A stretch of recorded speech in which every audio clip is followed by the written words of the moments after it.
cordial saludo a los estudiantes de noveno. ¿Qué es una crisis económica?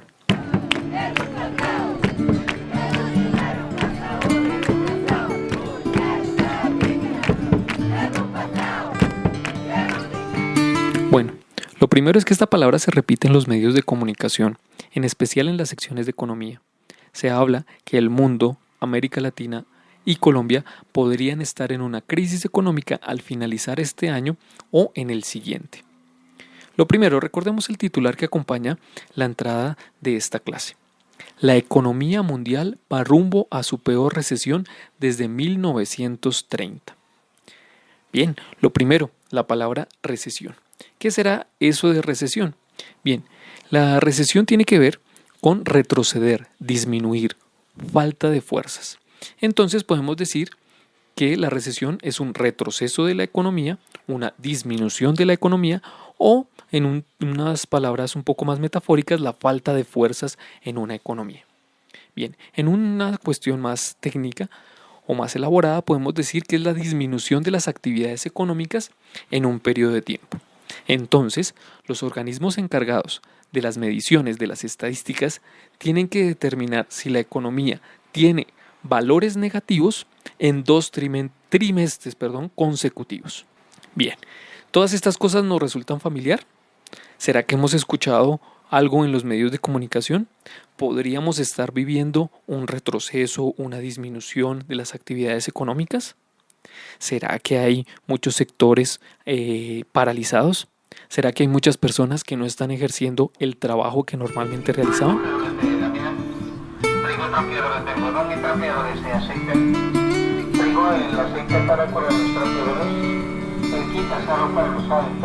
Entonces, como vimos, una de las palabras claves es mediciones. Y el referente de crisis económica siempre será, o al menos en nuestro tiempo, lo ocurrido en los años 30 del siglo XX o la crisis del 29. Entonces, siempre que se hable de crisis económica, se va a comparar con lo ocurrido en esos años del siglo XX. Por eso, el titular, recordémoslo, la economía mundial va rumbo a su peor recesión desde 1930. Pero, ¿cómo eran las mediciones de la economía en los años 30 del siglo XX? Veamos algunos datos. Entre 1927 y 1933, el volumen de los préstamos internacionales disminuyó más del 90%. Otro dato. Entre 1929 y 1931, la producción industrial disminuyó aproximadamente 1/3 en Estados Unidos y una medida parecida en Alemania. Índices de desempleo. Esto es muy sensible para nosotros y tristemente es muy cotidiano para algunas personas el estar sin trabajo. Entonces, en estos años, en los años 30 del siglo XX, encontramos datos como los siguientes. 23% de la población de Gran Bretaña se encontraba en paro o en desempleo. De igual manera, 23% en Bélgica. 24% en Suecia no tenía trabajo. 27% en Estados Unidos. 29% en Austria. 31% en Noruega. 32% en Dinamarca y 44% en Alemania. Imaginémonos qué sería o cómo sería ese drama en el que el 44% de la población de un país se encuentra sin trabajo. Y eso que implica la falta de ingreso, la incapacidad de satisfacer sus necesidades básicas, el drama familiar y las vivencias que pudieron experimentar estas personas.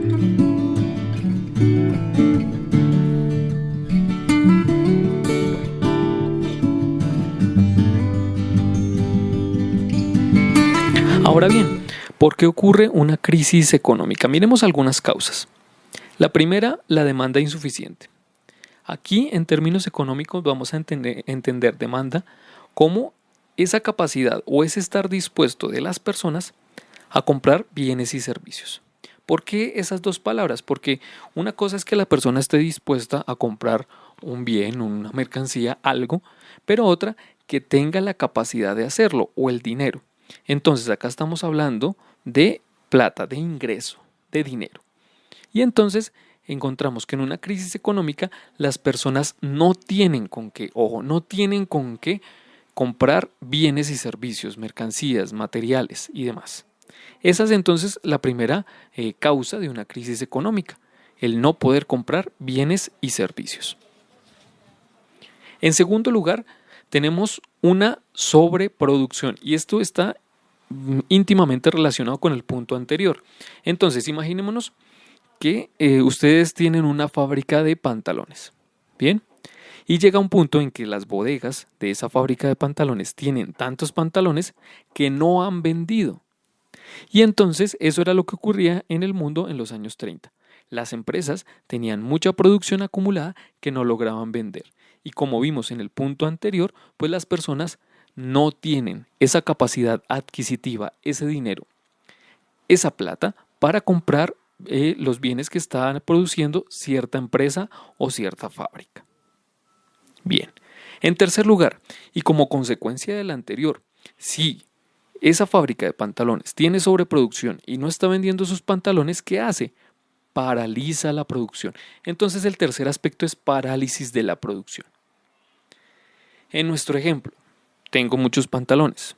Mi bodega está llena de pantalones. Pues entonces paro máquinas. Dejo de producir pantalones. Si tengo muchos y no los he vendido, entonces no sigo produciendo más pantalones. Pero, ¿qué implica que una fábrica paralice su producción? Pues que disminuya su tamaño, disminuya sus trabajadores, disminuya el número de máquinas que tiene operando, etc. Y esto nos da lugar a la cuarta causa de una crisis económica, el desempleo. Entonces ya vimos que las personas no tienen con qué comprar bienes y servicios y que las empresas que los producen tienen mucha producción, paralizan su producción y obviamente, ya algunos se pudieron haber dado cuenta, la parálisis de la producción significa despido de personas. Entonces, el cuarto aspecto es el desempleo. A veces pensamos que el desempleo es una tragedia y que es porque la gente no consigue trabajo, pero la otra cara del asunto es que están las empresas o las fábricas con la decisión de no contratar a más personas. O si tenían empleados, entonces despedirlos o disminuir su planta de personal. ¿Por qué? Porque no están vendiendo lo suficiente y entonces recortan la producción. Y un aspecto que a veces se nos olvida es que tanto las familias como las personas viven y se mantienen a través de la deuda.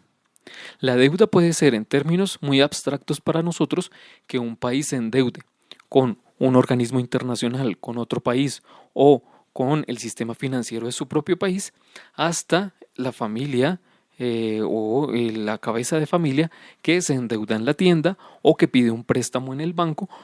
Incluso puede ser también esos préstamos o esos prestarse dinero entre los compañeros de clase. ¿Cuál es el problema con esto de las deudas? Entonces, supongamos que usted le prestó 1,000 pesos a un compañero. Pues usted está pidiéndole esos 1,000 pesos y el problema será de la persona que pidió prestados esos 1,000 pesos.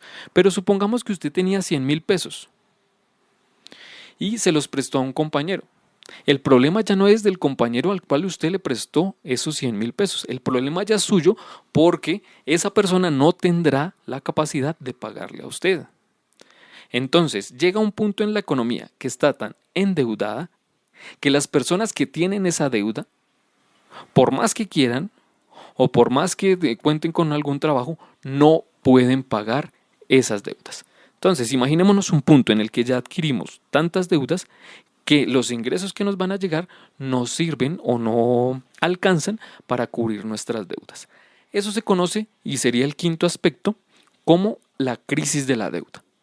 Cuando se confió en que las personas consumieran ciertos bienes y servicios y que posteriormente lo pagaran, pero se quedaron sin los medios para hacerlo y pues el problema ya no es simplemente de la persona que no tiene cómo pagar, sino de la institución, persona que le prestó el dinero a esa persona. Entonces, una crisis económica tiene que ver con las interrelaciones que se dan entre las personas que compran productos, los que las fabrican, el sistema financiero o la capacidad que tenga una persona de ahorrar o de pagar sus deudas o de contraer una deuda. Y las crisis económicas se dan cuando ese movimiento de la economía se pone lento o cuando las interrelaciones entre las personas no se están dando.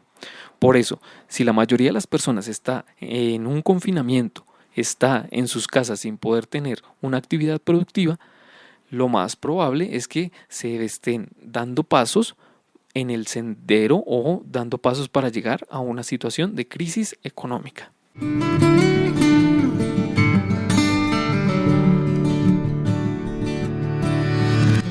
Listo, nos vemos entonces en un próximo podcast.